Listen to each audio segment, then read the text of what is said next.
हरे कृष्णा। आज माघ मास के कृष्ण पक्ष की षटतिला एकादशी है।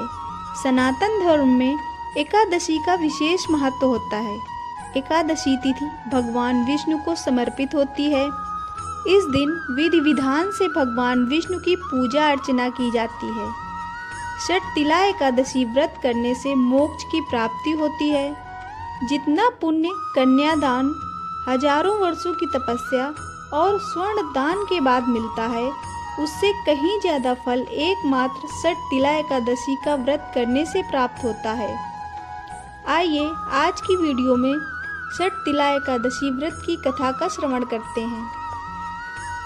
एक समय दालव्य ऋषि ने पुलत्स्य ऋषि से पूछा कि हे महाराज, पृथ्वी लोक में मनुष्य ब्रह्म हत्या आदि महान पाप करते हैं, पराय धन की चोरी तथा दूसरों की उन्नति देखकर ईर्ष्या करते हैं, साथ ही अनेक प्रकार के व्यसनों में फंसे रहते हैं, फिर भी उनको नरक प्राप्त नहीं होता। इसका क्या कारण है? वे न जाने कौन सा पुण्य करते हैं जिससे उनके पाप नष्ट हो जाते हैं। यह सब कृपा करके आप कहिए। पुलत्स्य मुनि कहने लगे कि हे महाभाग, आपने मुझसे अत्यंत गंभीर प्रश्न पूछा है। इससे संसार के जीवों का अत्यंत भला होगा। इस भेद को ब्रह्मा, विष्णु, रुद्र तथा इंद्र आदि भी नहीं जानते, परंतु मैं आपको यह गुप्त तत्व अवश्य बताऊंगा। उन्होंने कहा कि माघ मास लगते ही मनुष्य को शुद्ध रहना चाहिए। इंद्रियों को वश में कर काम, क्रोध, लोभ, मोह, अहंकार, ईर्ष्या तथा द्वेष आदि का त्याग कर भगवान का स्मरण करना चाहिए। पुष्य नक्षत्र में गोबर, कपास, तिल मिलाकर उसके कंडे बनाने चाहिए। उन कंडों से 108 बार हवन करना चाहिए। उस दिन मूल नक्षत्र हो और एकादशी हो तो अच्छे पुण्य देने वाले नियमों को ग्रहण करें। स्नान आदि नित्य क्रिया से निवृत्त होकर सब देवताओं के देव श्री भगवान का पूजन करें और एकादशी व्रत धारण करें। रात्रि को जागरण करना चाहिए। उसके दूसरे दिन धूप, दीप, नैवेद्य आदि से भगवान का पूजन करके खिचड़ी का भोग लगाएं। तत्पश्चात पेठा, नारियल, सीताफल या सुपारी का अर्घ देकर इस प्रकार स्तुति करनी चाहिए। हे भगवान, आप दीनों को शरण देने वाले हैं। इस संसार सागर में फंसे हुओं का उद्धार करने वाले हैं। हे पुंडरीकाक्ष, हे विश्वभावन, हे सुब्रमण्यम, हे पूर्वज, हे जगतपते, आप लक्ष्मी जी सहित इस तुच्छ अर्घ को ग्रहण करें। इसके पश्चात जल से भरा हुआ कुंभ घड़ा ब्राह्मण को दान करें तथा ब्राह्मण को श्यामा गौ और तिल पात्र देना भी उत्तम है। तिल स्नान और भोजन दोनों ही श्रेष्ठ हैं। इस प्रकार जो मनुष्य जितने तिलों का दान करता है उतने ही 1000 वर्ष तक स्वर्ग में वास करता है।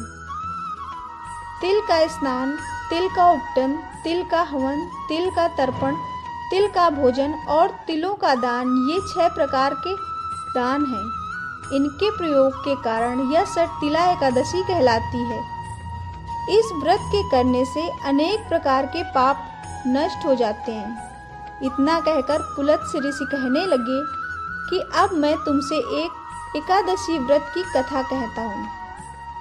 एक समय नारद जी ने भगवान श्री विष्णु से यही प्रश्न किया था और भगवान ने जो षटतिला एकादशी का महात्म्य नारद जी से कहा सो मैं तुमसे कहता हूँ। भगवान ने नारद से कहा कि हे नारद, मैं तुमसे सत्य घटना कहता हूँ, सो ध्यान पूर्वक सुनो।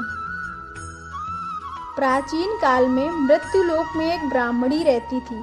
वह सदैव व्रत किया करती थी। एक बार वह 1 मास तक व्रत करती रही। इससे उसका शरीर अत्यंत दुर्बल हो गया। यद्यपि वह अत्यंत बुद्धिमान थी, तथापि उसने कभी देवताओं या ब्राह्मणों के निमित्त अन्न या धन का दान नहीं किया था। इससे मैंने सोचा कि ब्राह्मणी ने व्रत आदि से अपना शरीर शुद्ध कर लिया है, अब इसे विष्णु लोक में तो जगह मिल ही जाएगी, परंतु इसने कभी अन्न का दान नहीं किया। इससे इसकी तृप्ति होना कठिन है। भगवान ने आगे कहा, ऐसा सोचकर मैं भिखारी का वेश में मृत्युलोक में उस ब्राह्मणी के पास गया और उससे भिक्षा मांगी। ब्राह्मणी बोली, महाराज किस लिए आए हो? मैंने कहा, मुझे भिक्षा चाहिए। इस पर उसने मुझे एक मिट्टी का ढेला भिक्षा पात्र में दे दिया। मैं उसे लेकर स्वर्ग में लौट आया। कुछ समय बाद ब्राह्मणी भी शरीर त्याग कर स्वर्ग में आ गई। उस ब्राह्मणी को मिट्टी का दान करने से स्वर्ग में सुंदर महल मिला, परंतु उसने अपने घर को अन्नादि सब सामग्रियों से शून्य पाया। घबरा कर वह मेरे पास आई और कहने लगी कि हे भगवान, मैंने अनेक व्रत आदि से आपकी पूजा की, परंतु फिर भी मेरा घर अन्नादि सब वस्तुओं से शून्य है। इसका क्या कारण है? इस पर मैंने कहा, पहले तुम अपने घर जाओ, देव स्त्रियां आएंगी तुम्हें देखने के लिए। पहले उनसे षटतिला एकादशी का पुण्य और विधि सुन लो, तब द्वार खोलना। मेरे ऐसे वचन सुनकर वह अपने घर गई। जब देव स्त्रियां आईं और द्वार खोलने को कहा तो ब्राह्मणी बोली, आप मुझे देखने आई हैं तो षटतिला एकादशी का महात्म्य मुझसे कहो। उनमें से एक देव स्त्री कहने लगी कि मैं कहती हूँ। जब ब्राह्मणी ने षटतिला एकादशी का महात्म्य सुना तब द्वार खोल दिया। देवांगनाओं ने उनको देखा कि ना तो वह गंधर्वी है ना आसुरी है, वरन पहले जैसी मानुषी है।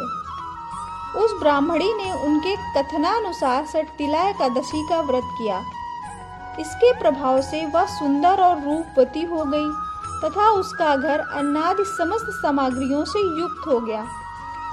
अतः मनुष्यों को मूर्खता त्याग कर षटतिला एकादशी का व्रत और लोभ न करके तिलादि का दान करना चाहिए। इससे दुर्भाग्य, दरिद्रता तथा अनेक प्रकार के कष्ट दूर होकर मोक्ष की प्राप्ति होती है। इस व्रत को करने से व्यक्ति के सभी पाप नष्ट हो जाते हैं। तिल का दान करने से आर्थिक समृद्धि प्राप्त होती है। भगवान विष्णु की कृपा से व्यक्ति के जीवन में शांति और आध्यात्मिक उन्नति होती है। षटतिला एकादशी का व्रत भगवान विष्णु को समर्पित है और इसका पालन करने से जीवन में सुख, समृद्धि और मोक्ष की प्राप्ति होती है। इस एकादशी की कथा से हमें यह शिक्षा मिलती है कि जीवन में दान का विशेष महत्व है।